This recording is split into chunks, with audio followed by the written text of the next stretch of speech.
ఓం సమర్థ సద్గురు సాయినాథ్ మహారాజ్కి జై. ఓం సాయిరామ్. మన బాబా కుటుంబ సభ్యులందరికీ నమస్తే అండి. హాయ్ ఫ్రెండ్స్, మీ అందరిపైన షిరిడి సాయినాథన్ ఆశీస్సులు ఉండాలని, మీరు ఎల్లప్పుడూ క్షేమంగా సంతోషంగా ఆరోగ్యంగా ఉండాలని, మీరు అనుకున్న పనులన్నీ నెరవేరాలని మనస్ఫూర్తిగా బాబా గారిని కోరుకుంటున్నానండి. ఇంక ఈరోజు వీడియోలో మన బాబాగారి సందేశం అండి. మన బాబాగారు ఏమంటున్నారంటే, తల్లి, ఈరోజు నిన్ను ఎత్తుక్కుంటూ ఒకరు రాబోతున్నారమ్మా. అది ఎవరో తెలుసుకో.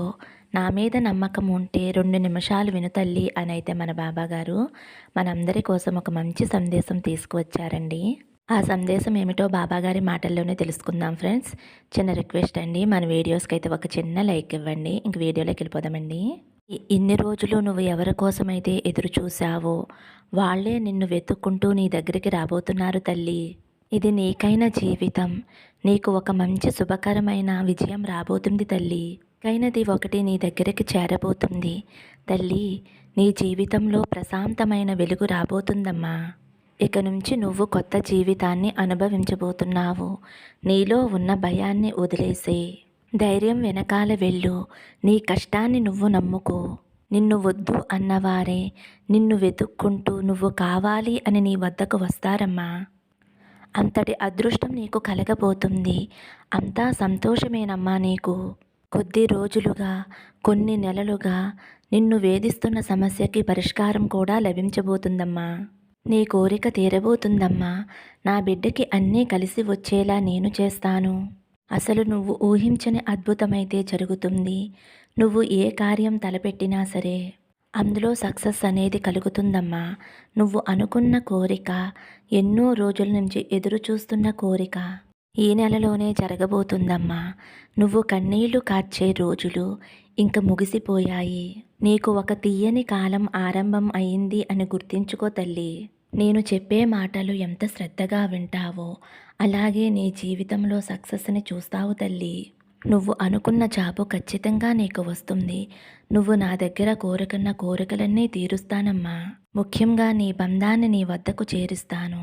నువ్వు ఏ బంధంతో అయితే కలిసి సంతోషంగా ఉంటావో ఆ బంధం త్వరలోనే నీకు దగ్గరయ్యే రోజు వచ్చేసిందమ్మా. నువ్వు అనుకున్న కోరిక ఖచ్చితంగా నెరవేరుతుంది.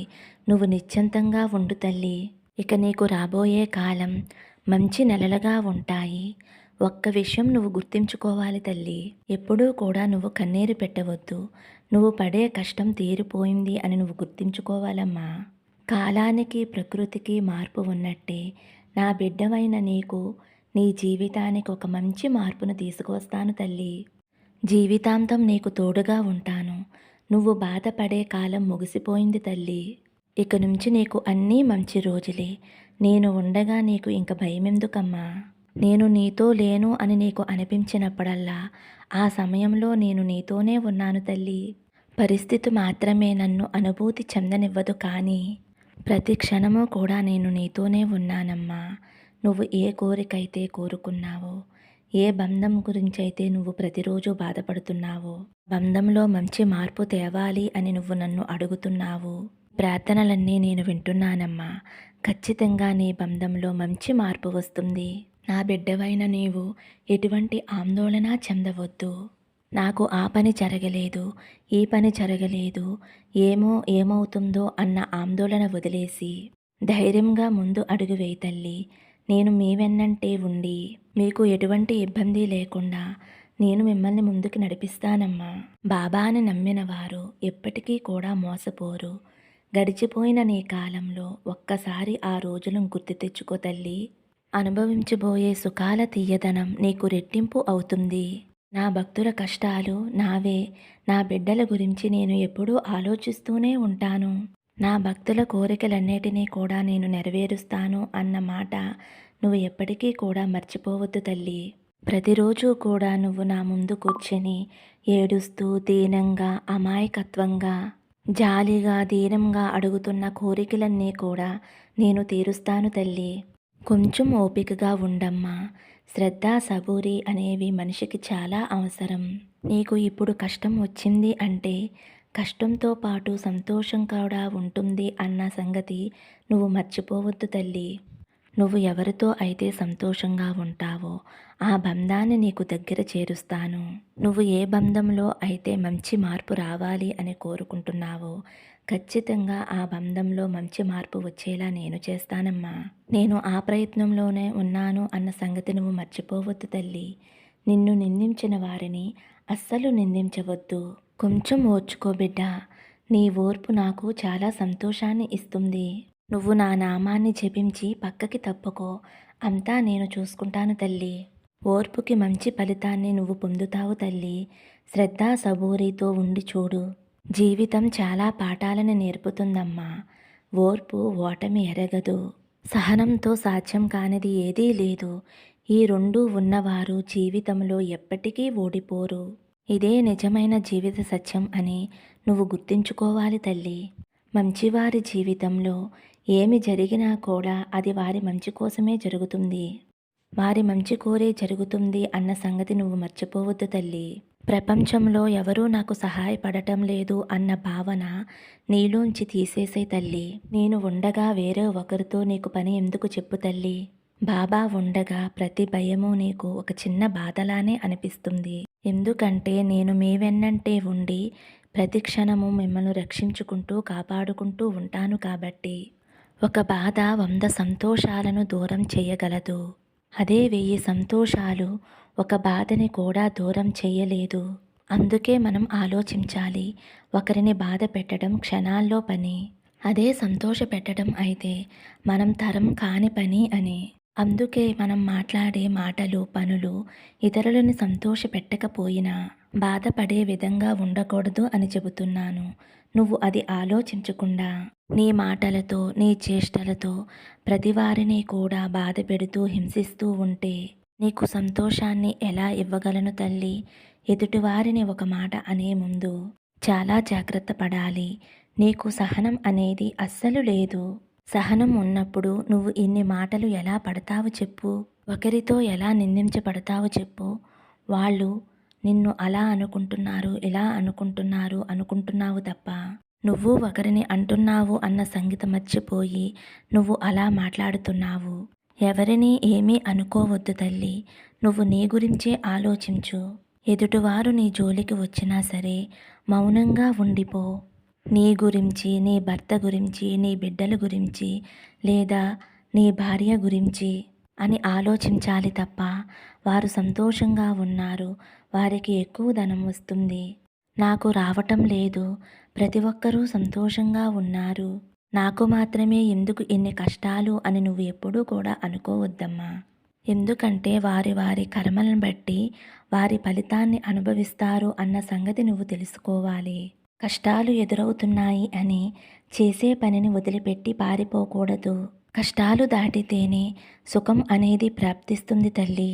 కష్టాలను దాటించటానికి నేను ఉన్నాను కదమ్మా. నువ్వైతే ప్రయత్నం చెయ్యాలి. ప్రయత్నం చేస్తే ప్రతిదీ కూడా నేను నీ వెన్నంటే ఉండి నీకు ఫలితం వచ్చేలా చేస్తాను అన్న సంగతి నువ్వు మర్చిపోవద్దు తల్లి. ఏ పనైనా చేసేటప్పుడు నిన్ను నువ్వు ప్రశ్నించుకుంటే, నేను చేసేది మంచా చెడా అని ఆలోచించుకుంటే తప్పకుండా నీకు మంచి సమాధానం దొరుకుతుందమ్మా. నీ బాధ్యతలు బరువులు అన్నీ కూడా భగవంతుడిపై వేసి నువ్వు నిశ్చింతగా ఉండు తల్లి. నీ వల్ల ఏ పని ఏ సమయంలో జరగవలసి ఉందో ఆ సమయంలో ఆ భగవంతుడు తప్పక జరిపించే తీరుతాడు. నువ్వు చేసిన పనికి ఫలితం ఆశించకుండా సత్కర్మలు మాత్రమే చూడాలి. ఇంద్రియాలను అదుపులో ఉంచుకో. ఎక్కువగా మాట్లాడవద్దు. ఎదుటివారు చెప్పేది విను. సుఖదుఖాలను సమానంగా స్వీకరించు. కష్టం వచ్చింది కదా అని కృంగిపోవద్దు. నీకు సంతోషం వచ్చింది కదా అని పొంగిపోవద్దు. నాకు మంచి జరిగింది అని ఇతరులకు చెప్పుకోవద్దు. ఇతరులకు చెప్పుకోవటం వలన నీకు నరదృష్టి అనేది చాలా ఎక్కువగా ఉంటుందమ్మా. అందుకే నీ దగ్గర ఉన్న ధనం గురించి కానీ సంతోష విషయం గురించి కానీ ఇతరులతో చెప్పుకోవద్దు. కోపతాపాలకు దూరంగా ఉండాలి. శ్రద్ధ సబూరేలను సమర్పించాలి. ఇదే నువ్వు ఇచ్చే నాకు అసలైన గురుదక్షిణ. ఏ విషయంలోనైనా సరే వితండవాదన చేయవద్దు.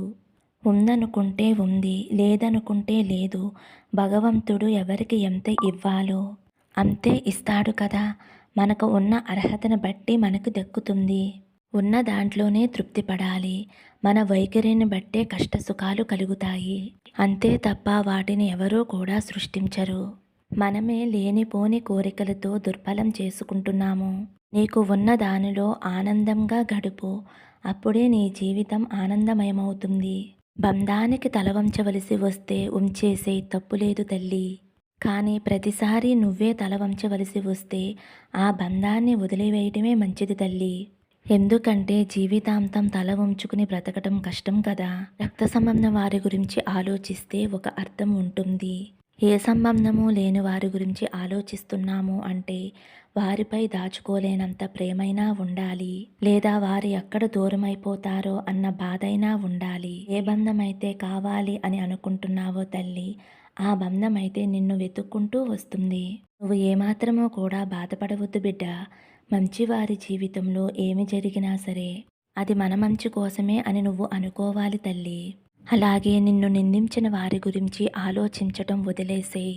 వారి కర్మ వారే అనుభవిస్తారు.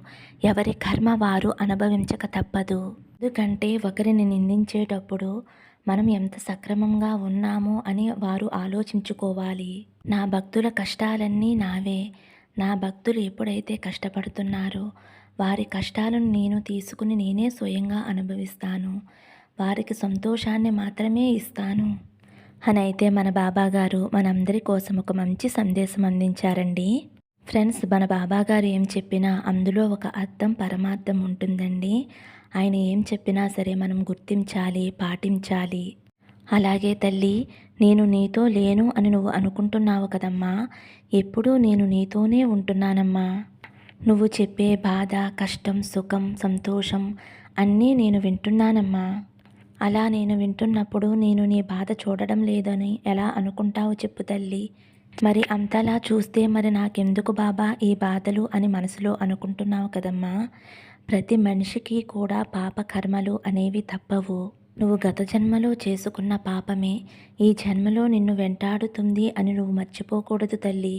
కానీ ఈ జన్మలో నువ్వు ఇతరులకి సహాయం చేయటం కానీ, పేదవారికి అన్నం పెట్టడం కానీ, ఎదుటివారికి ఏ విధమైన సహాయం చేసినా సరే అది ఈ జన్మలో చేసిన పుణ్యమే. ముందు ముందు రోజుల్లో మంచి పుణ్యకర్మలను అనుభవించటానికి ఒక దారి దొరుకుతుంది తల్లి.